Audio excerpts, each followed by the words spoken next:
Au cœur de la mêlée, François Trio. Au cœur de la mêlée, la seule émission du dimanche qui ne parle que de rugby. Au sommaire, résultats, analyse, invité, retour sur l'échec de l'équipe de France féminine à la Coupe du Monde après la défaite d'hier en demi-finale. Et Yannick Bru, le manager de l'Union Bordeaux-Bègles, sera notre invité. Ce sera à 18h45. Avant cela, tour d'horizon de la 3e journée du Top 14 avec Jean-Baptiste Elissalde et Philippe Spanghero. On se projettera également sur le Toulon-La Rochelle de ce soir. Vous pouvez nous appeler au 0826 300 300 pour réagir et participer. C'est parti pour une heure complètement rugby. Sud Radio, au cœur de la mêlée. Bonsoir et bienvenue sur Sud Radio, la radio du rugby. Bonsoir Philippe Spanghero. Salut François, bonsoir à tous. Bonsoir Jean-Baptiste Elissalde. Bonsoir à tous, messieurs. Vous êtes ravissant avec ce beau casque et ce micro. Vous êtes nouvellement équipé. Jean-Baptiste, là, c'est magnifique. Sur l'appli Sud Radio, sur le site sudradio.fr, on peut nous voir, bien sûr. C'est un grand plaisir. Salut Quentin Cabanis. C'est de l'émission du dimanche soir. Ce soir, il y aura Toulon-La Rochelle parce que ça sera la fin de la 3e journée du Top 14 dont on rappelle les résultats. Eh oui, ça a démarré. Dis pas bonjour, toi. Bah si, bonjour. bonjour. Si, mais voilà, faux départ, excuse-moi. Ça a démarré avec le succès de Clermont face à la section paloise, cette 3e journée de Top 14, 50-27. Castres a battu Bayonne 48-17. Score fleuve entre le Loup et le Stade Français. Beaucoup de points, 42-37 pour les Lyonnais. L'USAP, pour l'instant, est la seule équipe à avoir perdu à domicile. C'était face au Racing, 28-15. L'UBB a inscrit 71 points face à Montauban qui n'en a inscrit que 24. Et puis Montpellier, hier soir, a giflé Toulouse 44-14. Le match de ce soir qui est donc maintenu malgré le report du match entre Marseille et le Paris Saint-Germain au football. Toulon-La Rochelle, ça aura bien lieu ce soir du côté de la Rade à 21h05. On en reparlera bien sûr à partir de 18h15. Voilà, on se projettera sur ce Toulon-La Rochelle, page Top 14 également, de 18h30 à 19h. Yannick Bru invité à 19h45. Revenons quand même très vite, Jean-Baptiste et Philippe, sur cette déception quand même, l'équipe de France féminine battue en demi-finale de la Coupe du Monde féminine par l'Angleterre 35 à 17. Il y avait 7-5 à la mi-temps. Jean-Baptiste, en regard de technicien, pourquoi les Françaises n'arrivent pas à atteindre la finale ? Sur ce match-là, j'ai perçu les Françaises. Alors, c'est pas tant au niveau rugby, parce qu'elles ont produit un rugby plutôt bon, mais trop long. J'ai dénombré 4 longues séquences entre leurs 40 et les 40 adverses, avec beaucoup de passes devant la défense, des collisions subies sans avancer, et derrière toutes ces séquences de jeu, il y a eu des scories, et derrière toutes ces séquences, on a été punis quasiment par les Anglaises qui, sans faire trop, juste en défendant, sont restées dans le match, et elles, à chaque fois qu'elles arrivaient dans notre camp, ont réussi à scorer. Vous rajoutez à ça 3 occasions d'essai, dont 2 quasiment toutes faites en fin de mi-temps, et malheureusement on passe à côté, mais sincèrement elles ont fait preuve d'une vaillance exceptionnelle, et dans l'ensemble, je dis pas qu'on aurait pu l'emporter, mais le score aurait dû être un peu plus serré si ces séquences avaient été un peu moins longues. Philippe, 17e défaite de rang contre l'Angleterre. On n'a plus battu ces Anglaises depuis 2018. Il y a quand même si, et Jean-Baptiste a raison de le souligner, les Françaises ont fait un grand match, beaucoup de courage, etc. Mais il y a quand même un sentiment d'impuissance. Comment va-t-on réussir un jour à prendre le meilleur et atteindre cette finale de Coupe du Monde qu'on n'arrive pas à atteindre quand même ? Assez simplement, je pense que c'est lié aussi à l'ambition de la fédération de structurer ce championnat féminin, puisque on se compare, tout le rugby mondial féminin se compare aux Anglaises qui ont pris très tôt le virage du professionnalisme, avec des joueuses qui ont des structures adossées aux équipes professionnelles de garçons à disposition depuis longtemps, des moyens financiers différents, et un vivier de joueuses semi-professionnelles ou professionnelles beaucoup plus important que le nôtre. Donc là, on va dans le bon sens du côté français. D'abord, il y a eu l'annonce de Canal+, qui va renforcer un peu la médiatisation, et ça va forcément renforcer un peu l'attrait pour les sponsors. AXA vient d'annoncer un partenariat majeur pour 3 ans et va amener de l'argent dans cette poule unique de 10 équipes qui a été structurée. Donc les choses vont dans le bon sens, ce sera encore un peu long, mais pour revenir au résultat d'hier, c'est vrai que malgré le score qui est un peu lourd à la fin, dans le contenu, si on compare ça au match du tournoi où le score finit plus serré que celui-ci, on a quand même senti les Françaises pas si loin que ça en fait. fait. Manquait de réalisme, manquait un peu de densité, mais c'est plutôt rassurant. Donc moi j'aurais pensé que le fossé hier, particulièrement en plus avec les annonces dans la semaine, les joueuses suspendues, les joueuses blessées, importantes dans ce 15 de départ, auraient été plus important que ça. Donc on se dit qu'on n'est peut-être pas si loin et ça va passer par la professionnalisation, au moins la semi-professionnalisation dans les prochaines saisons. Eh ben on le souhaite en tout cas, ça offrira quand même cette 10e Coupe du Monde, une finale inédite entre le Canada et la Nouvelle-Zélande et l'Angleterre, pas inédite puisque c'était en 2014, ça aurait été inédit, c'était Nouvelle-Zélande-Canada, mais les Canadiennes ont fait tomber les Néo-Zélandaises, double tenante du titre. Ce sera donc Angleterre-Canada, 8e finale de Coupe du Monde pour les Anglaises qui n'ont qu'un titre à leur palmarès et qui donc essaieront de décrocher le Graal. Ce sera donc en Angleterre la semaine prochaine. On est toujours dans un ensemble. Twickenham à guichet fermé quand même, qui va marquer un vrai tournant dans cette compétition. Voilà, et qui montre aussi l'avance du rugby féminin anglais, en tout cas dans son modèle économique. On va, avant de filer vers le top 14, parler quand même aussi des autres rugby. On parlait du rugby féminin, on va parler de la Nationale 2 parce que la Nationale est au repos ce week-end et au cœur de la mêlée, on suit aussi le 4e niveau national, Quentin Cabanis, avec les résultats qui viennent de tomber. Eh oui, avec des résultats qui viennent même de se mettre à jour, François. Saint-Jean-de-Luz, Tyros, victoire à l'extérieur pour Tyros, 26-23. Drancy a battu Moléon 18-12.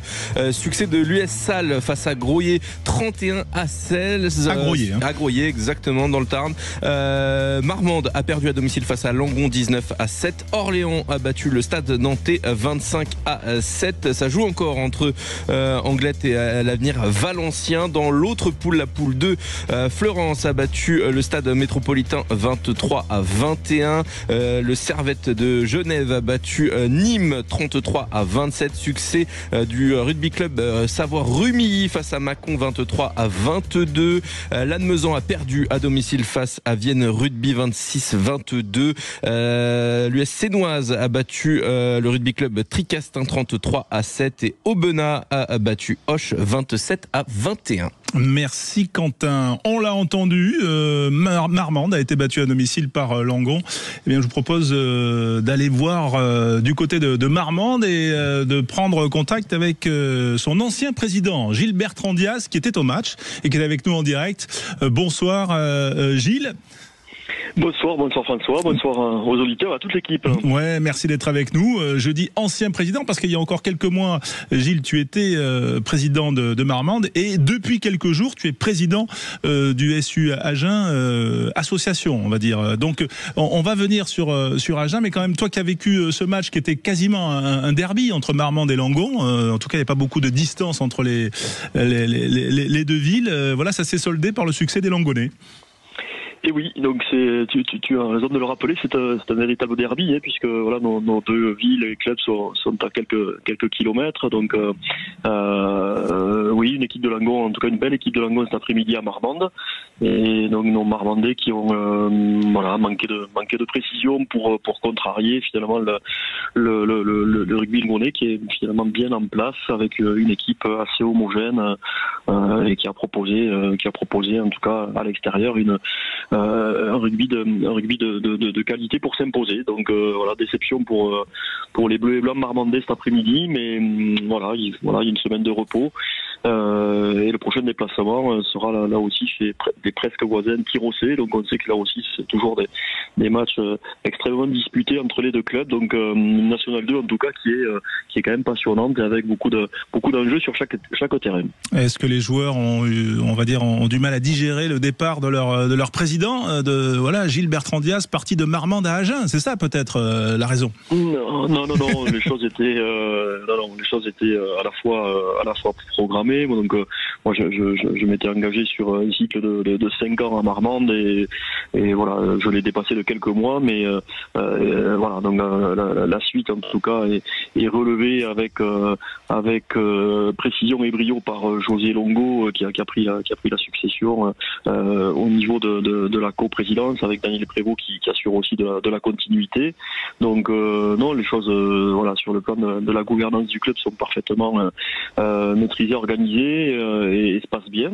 Voilà, et j'ai toujours un œil particulièrement attentif à ce qui se passe à Marmande et en restant en tout cas au service de ce club, même si, comme tu l'as rappelé, voilà, j'étais candidat à la présidence de l'association SUA Rugby Assemblée Générale qui s'est tenue mardi soir dernier et qui a vu l'équipe que je proposais être élue au comité directeur et en ce qui me concerne à la présidence de l'association. Gilles, on est avec Philippe Spanghero et Jean-Baptiste Elissalde. Philippe, oui. Peut-être une question pour Gilles Bertrand Dias. Oui, bonjour Gilles. Dans ces nouvelles missions, on sait que les liens entre l'ASSO et la SASP, la société professionnelle qui gère l'équipe professionnelle, les liens sont de plus en plus forts puisque l'enjeu de la formation avec les GIF, les réformes sur les indemnités de la formation deviennent de plus en plus prégnants. Est-ce qu'il y a une feuille de route particulière donnée par la SASP sur ce que l'ASSO doit former pour sa section professionnelle dans les années à venir ?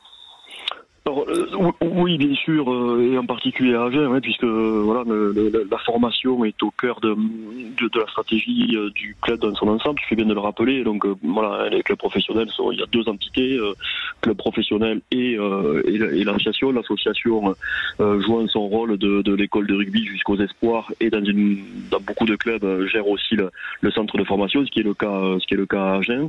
Donc bien sûr une connexion directe avec l'équipe professionnelle, enfin, le staff sportif professionnel, donc piloté par Mauricio Rejardo, donc et avec culturellement pour nous cette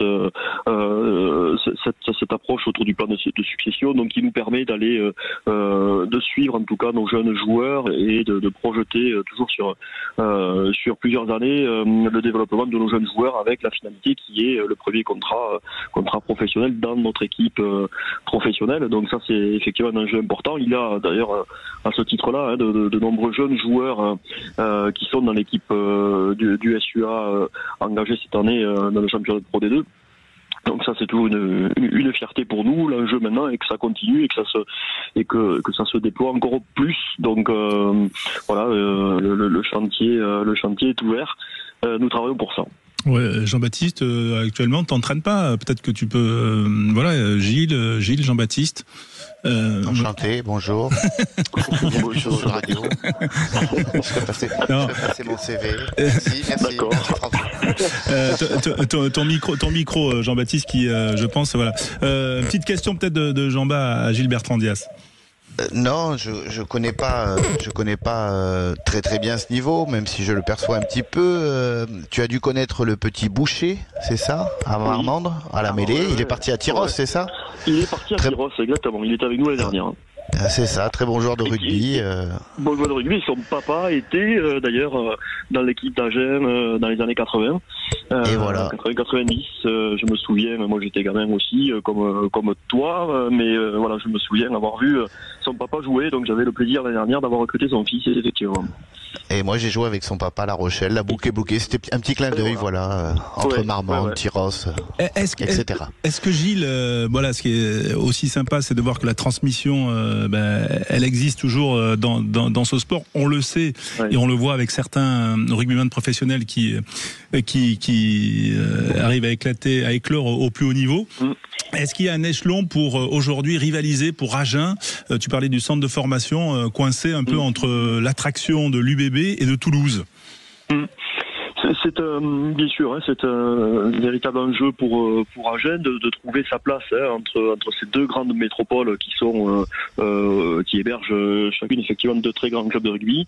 Agen le Lot-et-Garonne est un territoire qui produit des joueurs de rugby depuis toujours, et il me semble que le SUA doit renforcer son attractivité pour ces jeunes joueurs du territoire. Donc c'est tout l'enjeu aussi en tout cas c'est toutes mes convictions pour le projet associatif, c'est renforcer les liens avec des clubs du département et justement renforcer l'attractivité du SUA pour tous ces clubs et non pas être perçu comme parfois un club qui vient simplement piller les meilleurs joueurs, mais surtout un club qui accompagne le développement du rugby sur le territoire. Et naturellement, il y a un échelon possible à Agen et on le voit avec un centre de formation qui a été parmi les meilleurs du rugby français il y a quelques années.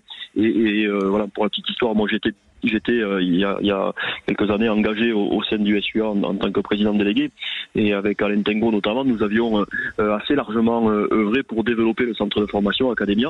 Donc on a des enjeux pour retrouver aussi un centre de formation qui soit parmi les meilleurs français, et promettre en tout cas aussi à des jeunes joueurs d'atteindre le niveau professionnel. Et souvent Agen a été un bon tremplin justement pour des jeunes joueurs et qui arrivent à signer leur premier contrat professionnel, et avec un passage en Pro D2 ou un bail de long terme en Pro D2, ou souvent un tremplin pour des grands clubs de top 14. Donc et on a, vous le savez, de nombreux Agenais qui sont dans les clubs de top 14 aujourd'hui, et qui sont passés par le centre de formation du SUA. Donc l'enjeu est bien de faire perdurer cette histoire de rugby dans le Lot-et-Garonne, et je reste convaincu que le SUA y a toute sa place.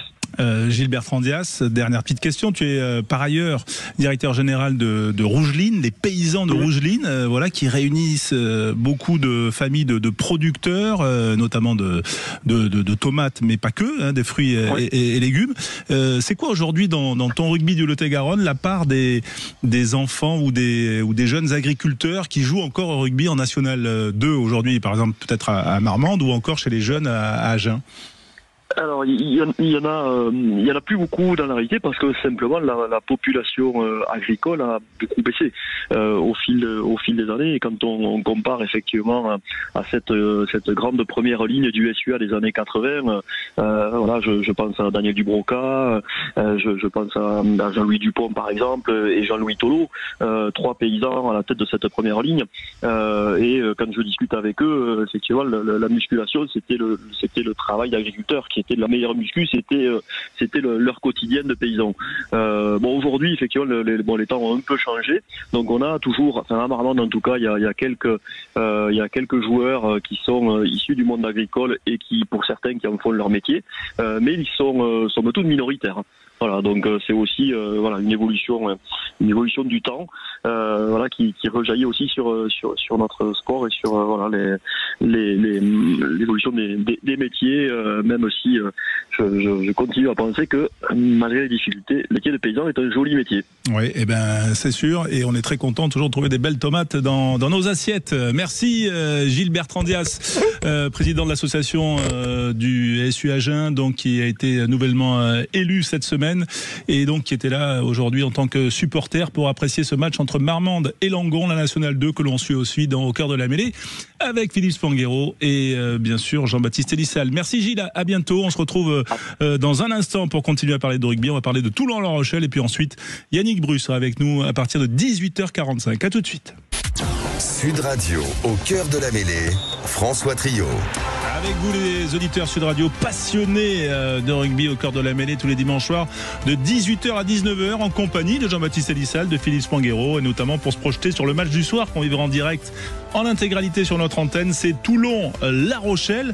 Alors déjà messieurs, avant de parler quand même de l'enjeu sportif et de deux grosses écuries du top 14, juste un petit point avec Mathias Merlot qui sera au commentaire avec nous quand même pour savoir si le match aura lieu, parce qu'à 70 km de là, ou 65 même, on va dire Marseille, l'OM PSG a été reporté puisqu'il paraît qu'il y a des orages et des risques d'orage très, très forts ce soir sur les Bouches-du-Rhône.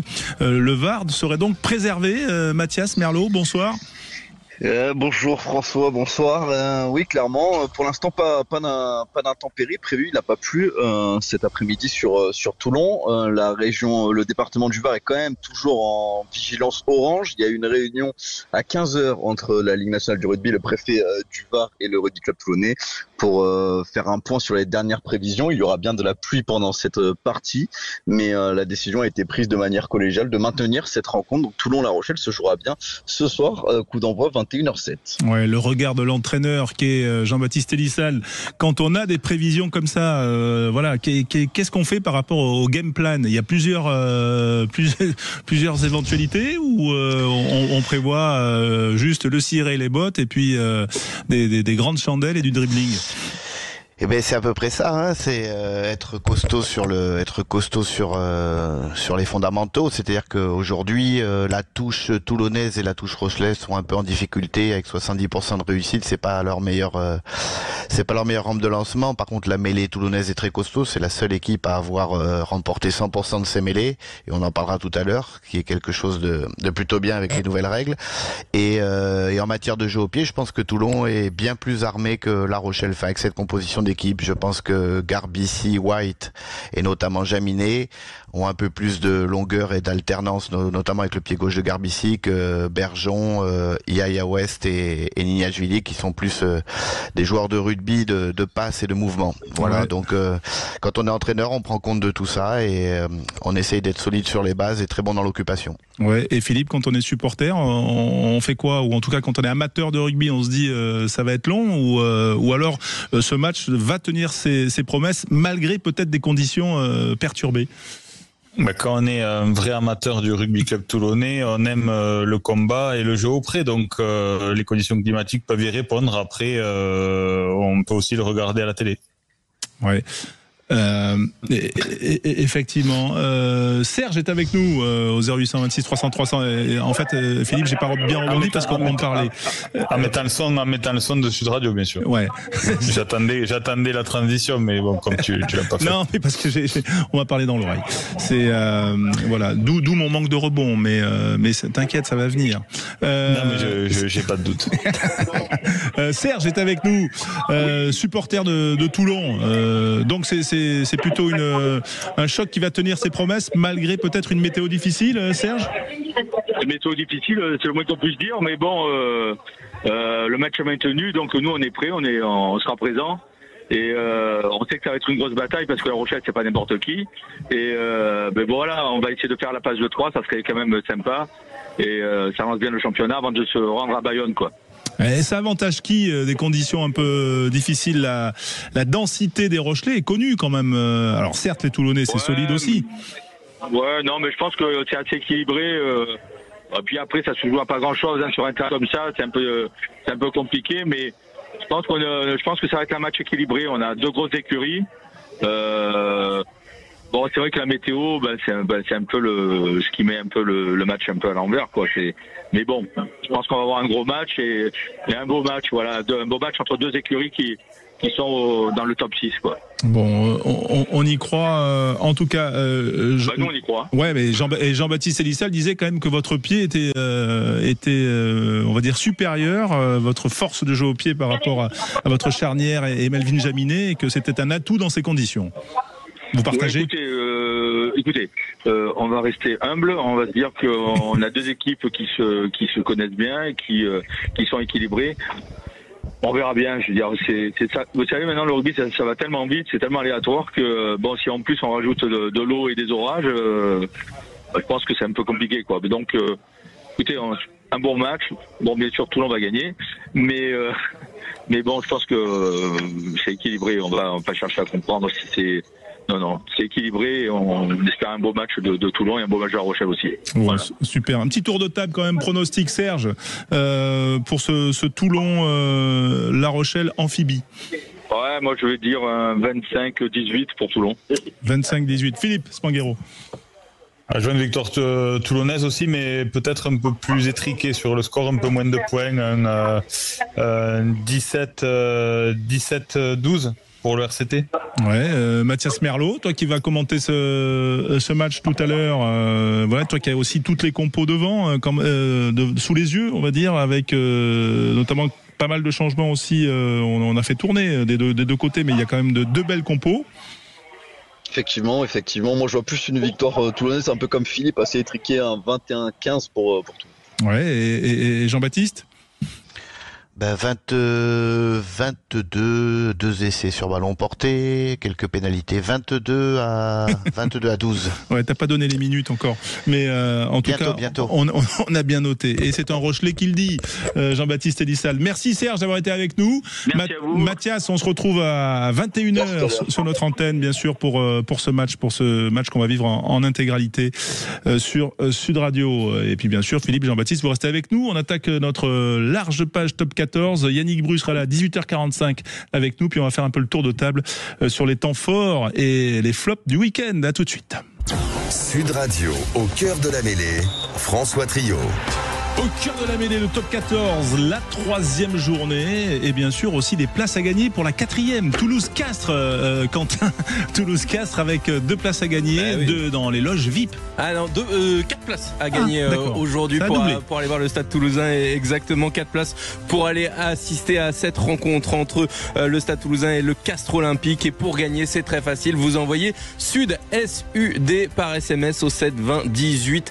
Sud SUD au 7 20 18 pour remporter vos places pour assister à la rencontre entre le Stade Toulousain et le Castres Olympique le week-end prochain. Et ça pourrait être un match très intéressant, sachant que les Toulousains auront, j'imagine, à cœur de se rattraper après la contre-performance d'hier soir face au MHR 44-14 pour Montpellier. Donc ça promet.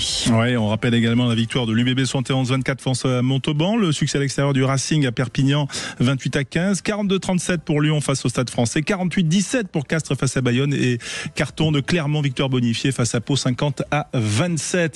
Que retiens-tu, Philippe, de cette journée avec des scores un peu fleuves quand même, Philippe, hein?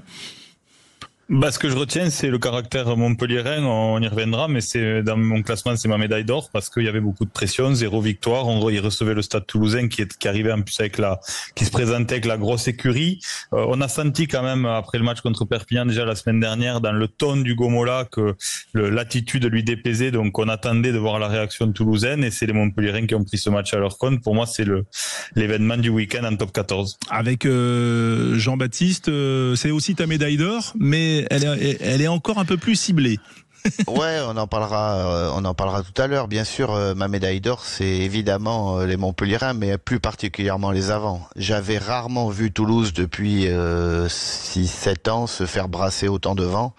C'est vraiment une performance, et dans tous les domaines, hein, parce que la mêlée a été incroyable, les ballons portés ont été aussi très bons, mais dans la dimension physique, j'avais rarement vu Toulouse depuis de nombreux, peut-être face à La Rochelle 1 ou 2 fois, mais depuis de nombreuses années se faire brasser autant. Donc félicitations aux avants montpelliérains. Oui, effectivement, et notamment en mêlée aussi quand même, où on a vu Erdosio dominateur. Ça a été quand même une super performance. La médaille d'argent de Philippe, si t'en as eu une médaille d'argent. Il y avait une médaille d'argent pour les filles dont on a déjà parlé, parce que malgré la défaite, je trouvais que c'était important de saluer leur caractère collectif. Ça a été une belle promotion pour le rugby féminin. On sait que c'est un enjeu important pour la fédération, je le répète souvent, mais dans les potentiels de croissance dans le monde du rugby, c'est sur les filles qu'il faut capitaliser parce que elles sont un relais de croissance hyper important pour la structuration du rugby dans le monde.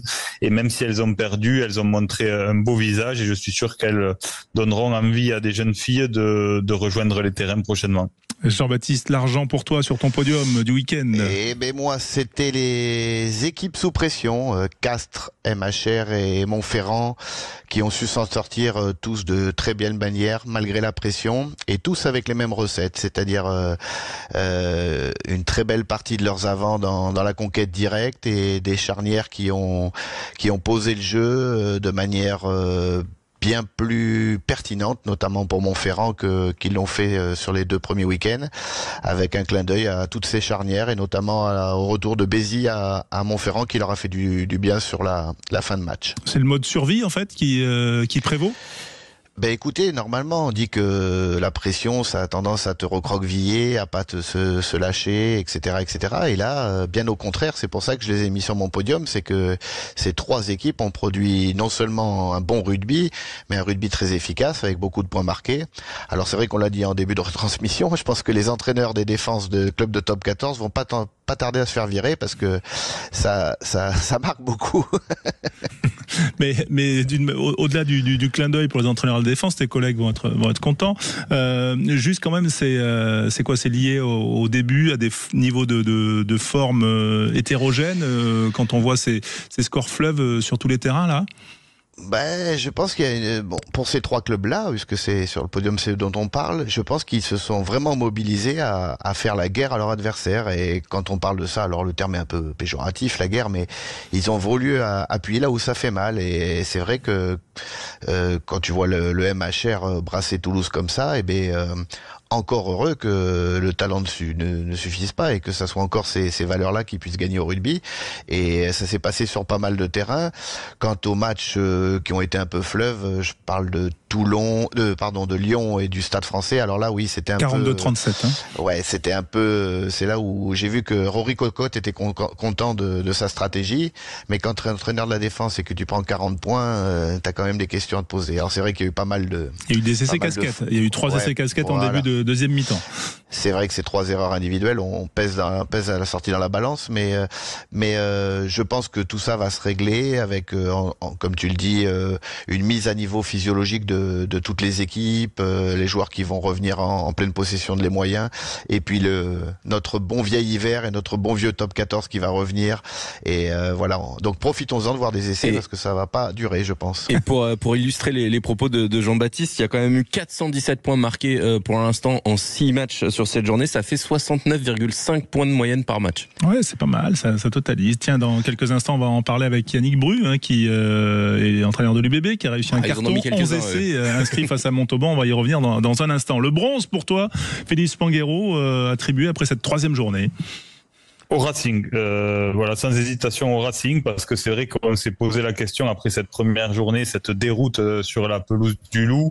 On se posait quand même pas mal de questions sur ce changement de stratégie adopté par le Racing, même si dans le discours il y a eu de l'ambition. On a une équipe quand même qui manque un peu d'expérience sur le papier, et puis il y a eu une belle réaction à domicile contre l'UBB. Je pense qu'on en reparlera avec Yannick tout à l'heure, et que ça a bien servi à son discours dans la semaine pour préparer ce match.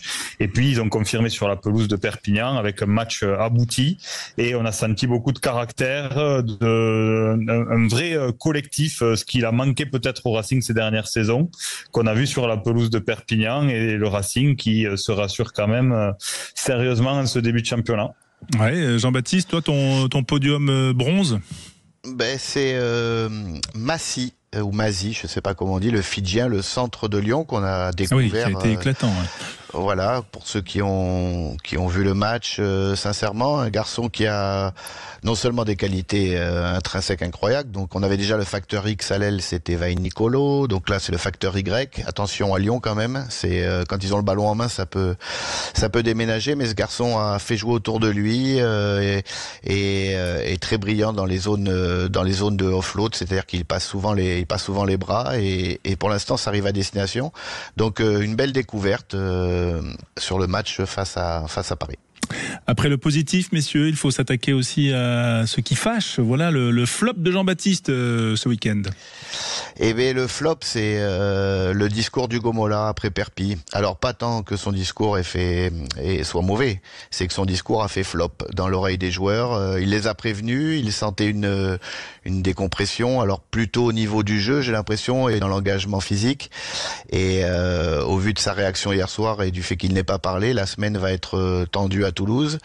C'est peut-être un mal pour un bien. Tout le monde les voyait très très beaux, et souvent, on se remet en question comme ça, mais les joueurs n'ont pas entendu le discours du coach, et pour un ancien coach, ça me parle pas, ça m'énerve. Ça veut dire quoi? Ça veut dire que j'ai une question pour Jean-Baptiste, François, bien sûr. Mais justement, quand on a été surpris quand même de la virulence du discours d'Hugo la semaine dernière, parce que malgré tout, le contrat était rempli avec un bonus, ça fait un match quand même abouti, et ça a pu surprendre ce discours. Est-ce que du coup, c'était pas lié peut-être à une attitude de ces joueurs depuis quelque temps, un peu de suffisance peut-être qu'on a revu hier, parce que c'est vrai que c'était très virulent pour un match finalement gagné.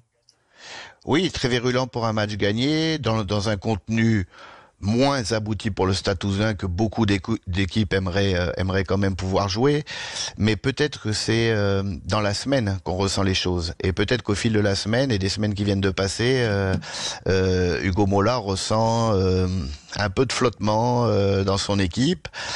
il le perçoit donc face à Perpignan avec un peu de relâchement, comme il l'a exprimé, et des actions peu abouties, un engagement qui était dans la jauge moyenne, quoi, 60-70%. Et là, ils l'ont pris en pleine figure ce week-end. Donc, quand t'es coach, tu sens les choses arriver. Et il y a rien de pire que quand tu préviens les joueurs qui disent ouais, y a pas de problème. En plus, il manie bien la communication à la fin des matchs en rond. Il sait qu'il y a un micro, donc là il le fait pour passer un message non seulement à son équipe mais à tout le monde.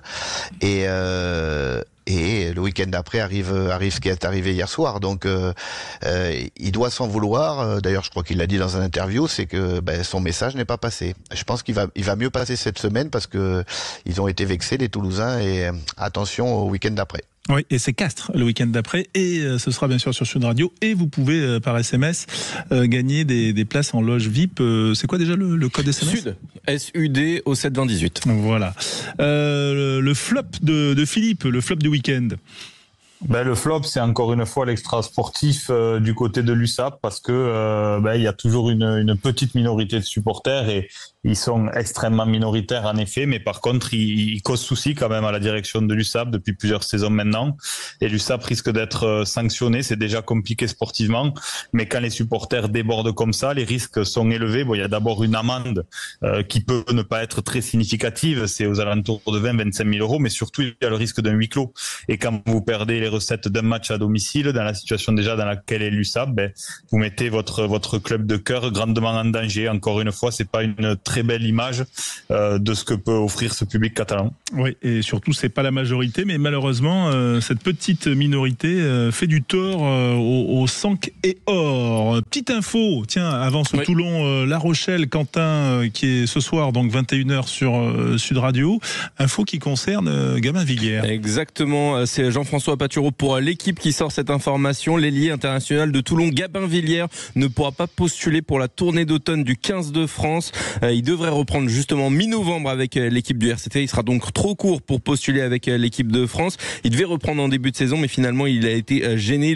Une pubalgie qui a dû être opérée pour Gabin Villière, qui va donc manquer la prochaine tournée du 15 de France. Voilà cette information. Et puis petite info aussi, ça faisait partie des sons de la semaine, notamment de Pierre Mignoni, qui avait l'air, qui nous semblait te parler, Jean-Baptiste. Écoute, et notamment au sujet de. Je l'ai eu au téléphone. Je ne fais que reprendre les infos des médias et voilà, ça me tombe dessus. Mais c'est bien, tant mieux. Si ça l'a énervé un peu pour ce soir, tant mieux. Là, ça m'agace un petit peu dans le sens où dès qu'il y a un neuf qui paraît être sur le marché, alors j'ai vu un neuf sud-africain, j'ai vu un néo-zélandais qui venait à Toulon, qui était en contact du moins à Toulon. Tout ça, c'est complètement faux. J'ai pas été informé, je n'ai jamais vu ni l'un ni l'autre. Par contre, ce que je peux vous dire, c'est qu'on travaille dur pour garder nos deux joueurs qui sont Ben White et bien sûr peut-être certainement sur nos conductions éventuelles avec Baptiste, plutôt que de regarder à l'étranger, etc. Donc je voudrais arrêter ça parce que tous les jours j'ai l'impression que j'ai un demi-mêlée qui arrive. Voilà, donc j'en ai un peu marre que Toulon soit un peu la cible facile. Et en plus j'ai vu qu'il y avait des anciens joueurs qui étaient un peu devin à dire où va aller Baptiste Saurin, alors que Baptiste Saurin je l'ai tous les jours avec moi et que chacun s'occupe de soi, s'il vous plaît. Alors, on rappelle les faits parce que sur l'antenne Sud Radio, tu avais dit que Baptiste pouvait aller peut-être à Montpellier avec Benoît Payog, qui est dans le staff Montpellier. Et voilà, donc tu as eu Pierre. Oui. Non mais moi je suis pas fou. Je l'ai lu quand même il y a 2 semaines ou 3 semaines quand on parlait de Jono à Toulon et on disait que Baptiste Saurin se dirigerait vers Montpellier. Donc en fait j'ai juste repris cette phrase-là. Et Pierre, en bon demi de mêlée, s'est servi de moi pour éteindre le feu de la rade. Voilà. Allez, et ben voilà, le feu de la rade qui va peut-être s'allumer ce soir malgré les conditions. Ce sera Toulon-La Rochelle 21h. Dans un instant, on va parler de l'UBB. Yannick Bru est dispo. On va l'appeler dans un instant pour parler aussi de cette UBB qui a terrassé Montauban. Et on va en parler dans un instant sur Sud Radio. Sud Radio, au cœur de la mêlée, François Trio. Au cœur de la mêlée, l'émission du dimanche qui revient sur l'actualité du rugby, avant Toulon-La Rochelle ce soir, mais aussi pour donner la parole aux invités de marque. Jean-Baptiste Elissalde, forcément, tu avais envie de parler avec Yannick Bru, parce que d'abord, vous avez commencé votre carrière d'entraîneur ensemble à Toulouse, assistant de Guy Novès, et puis parce que tu avais aussi envie de revenir sur cette victoire, en tout cas sur ce début de saison de l'UBB, vainqueur de la Champions Cup et qui a un début, on va dire, à la fois tonitruant et puis parfois un peu bancal. Yannick Bru, bonsoir, merci d'être avec nous en direct sur Sud Radio. Bonsoir. Merci. Jean-Baptiste, je te laisse quand même parce que c'est ton invité avec Philippe Spanghero, bien sûr, mais c'est ton invité, je te laisse commencer. Merci, mais c'est gentil de me laisser commencer. Merci Yannick de nous avoir répondu favorablement. Je sais que les dimanches sont en général assez longs pour les débriefs et tout. Et je voulais te féliciter aussi pour les dernières, même si je l'ai fait de vive voix, mais je le fais devant tout le monde. Et savoir, Yannick, les saisons qui succèdent à des titres comme ça dans un club qui n'a jamais gagné de titre majeur, comment elles se déroulent? Est-ce que tu as réussi à remettre tout le monde au travail, ou est-ce que les petits accros qu'on a vus, le début de match de La Rochelle, la première mi-temps du Racing, etc., te font dire qu'il y a encore quelques personnes, joueurs et autour de joueurs, qui ont encore la tête à l'année dernière? Oui, on a parfois on est un peu sur courant alternatif là sur les 3 matchs qu'on a joués, mais honnêtement le titre il est vraiment derrière nous. Je pense que c'est un problème différent. Le titre, on a su l'oublier pour se remotiver, pour aller chercher la fin de saison et la finale du championnat. Donc c'est vraiment oublié. Et puis moi perso, je souhaite un peu qu'on arrête d'en parler de ce type de champion d'Europe, parce que il fait vraiment partie du passé. Donc je pense que c'est pas ça ce qui nous a un peu pénalisé, c'est qu'on a joué le maximum de matchs la saison dernière, donc on a un petit peu tiré sur les organismes, on l'a vu. On a beaucoup de traumatologie ce début de saison, on a réalisé pas mal d'opérations chirurgicales planifiées pendant l'été, des gars comme Rohan van Resburg, Pablo Huberti, on a joué un petit peu de malchance aussi sur le début de saison, en blessant Max, Lucu et Yoram, aussi sur de la traumatologie, donc pas sur des blessures musculaires, donc c'est des choses qui peuvent difficilement être évitées. J'aurais pu citer Adam Coleman également. Donc c'est plus la surutilisation un petit peu et la saison à rallonge qu'on paye en termes de préparation. Moi je vois ça comme ça. Après sur le Jamba, sur la partie mentale, non, je pense qu'on a fait une préparation très intense. Les gars ont été très responsabilisés et très responsables. Ils sont arrivés dans un bon niveau physique après 5 semaines de vacances. Et on est vraiment passé sur autre chose.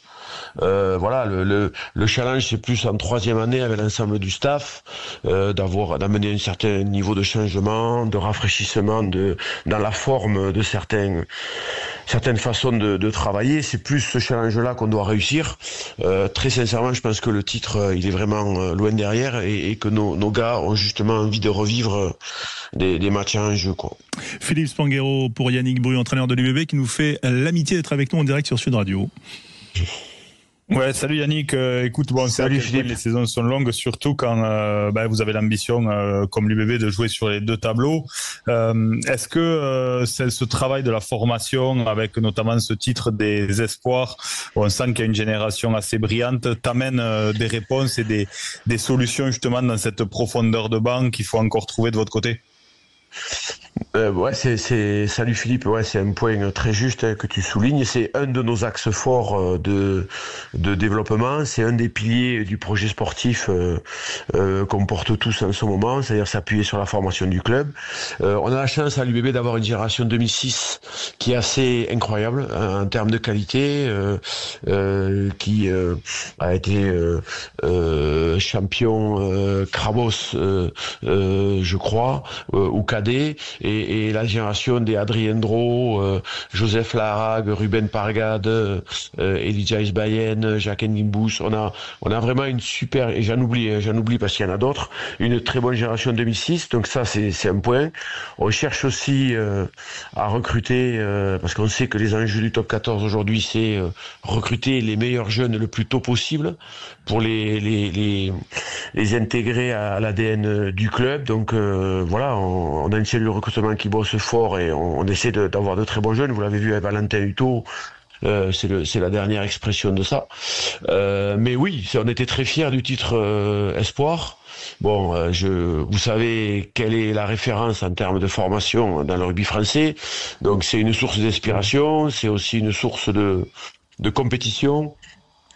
Donc on était très content que nos espoirs aient eu ce titre.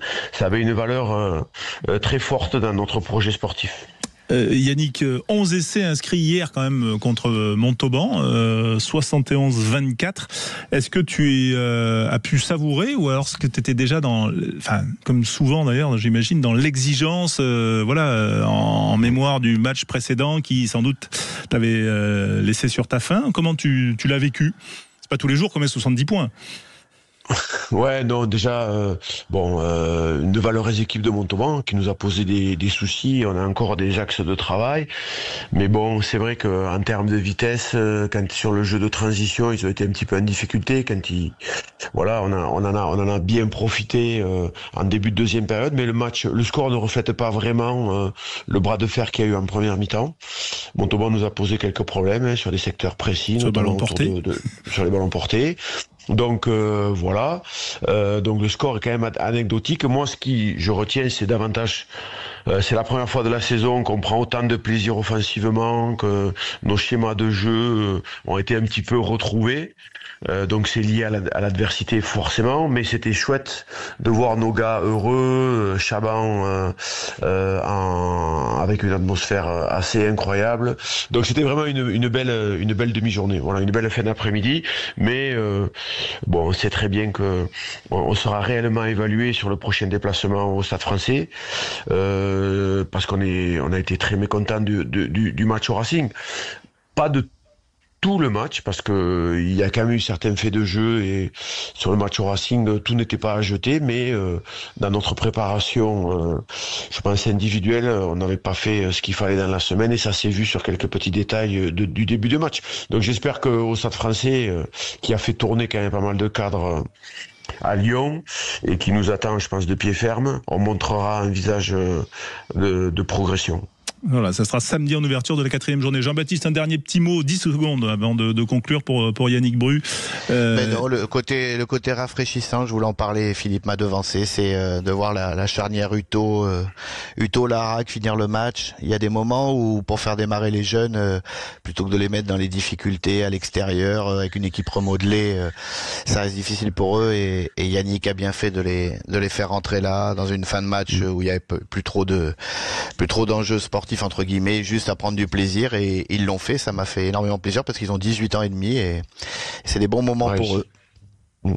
C'est les chouettes garçons. Bon, JB, ça nous rajeunit pas, hein, quand Joseph Larac ils ont l'âge de nos gosses rentre sur le terrain, parce qu'on a joué avec le papa, mais on peut pas lutter contre le temps, mais non, c'est deux très bons joueurs, et s'ils gardent la tête froide, je pense qu'on entendra reparler d'eux. Ouais, et voilà, donc c'est du bon coaching, Jean-Baptiste, tu notes bien Yannick en tout cas. Merci Yannick d'avoir été avec nous en ce dimanche soir. Bonne fin de journée, bonne semaine de travail qui a déjà commencé, et donc rendez-vous samedi pour la 4e journée sur Sud Radio. Merci Yannick, à bientôt. Merci à vous, ciao JB, ciao Philippe et François. Ouais, à bientôt. À bientôt. Au revoir. Ciao. Dès demain, les rendez-vous Sud Radio, le podcast du lundi avec Cyprien Bétou, Quentin Cabanis, la Pro D2 vendredi, la 5e journée, notamment Colomiers à Soyaux, et puis à suivre cet excellent Judith Belair avec un invité, un certain Philippe Spanghero, Au nom du clan. Voilà, c'est son livre, et on en parlera bien sûr dans notre émission, mais là vous pouvez le découvrir avec Judith, et c'est excellent. Bonne soirée sur Sud Radio. Saint-Pierre, c'était très chouette. Ouais, merci pour la... à plus, et ce soir Toulon-La Rochelle. Merci.